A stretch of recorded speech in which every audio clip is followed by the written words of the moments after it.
ব্যাস, আজকের এই অনুষ্ঠানের পক্ষ থেকে আমরা সবাইকে আন্তরিক ধন্যবাদ জানাচ্ছি।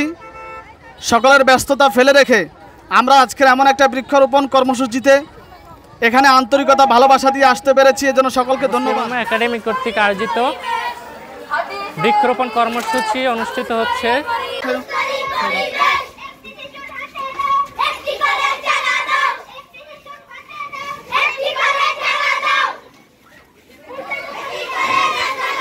আস্তে হাঁটো, একটু আস্তে হাঁটো, একটু আস্তে হাঁটো।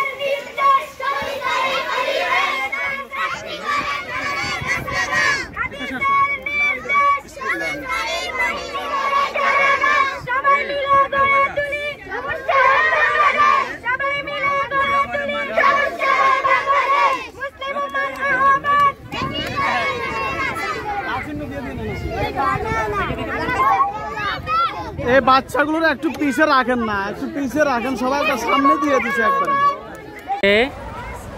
বেশি যে সংকট, জলবায়ু কেন্দ্রিক যে সংকট আমাদের, সেটার ক্ষেত্রে সবচেয়ে বেশি কার্যকরী জলবায়ু পরিবর্তন ঠেকানো কিংবা সুস্থ পরিবেশ রাখার জন্য সবচেয়ে বেশি কার্যকরী যে উপায়, সেটা হলো বেশি বেশি করে বৃক্ষরোপণ করা।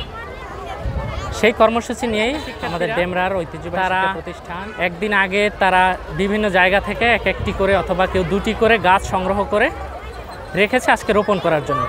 প্রতিষ্ঠানের আশপাশে যেসব জায়গা, খোলা জায়গা রয়েছে যেখানে গাছ রোপণ করা যায়, সেখানে তারা আজকে গাছ রোপণ করবে এবং বিভিন্ন স্লোগানে, শিক্ষণীয় স্লোগানের মাধ্যমে এলাকাবাসী এবং পথচারীদের সচেতন করছেন, বেশি বেশি গাছ লাগানোর প্রতি তাগিদ দিচ্ছেন এবং স্লোগানের মাধ্যমে তুলে ধরেছেন তারা যে বৃক্ষ নিধনে কি কি ক্ষতি হতে পারে বা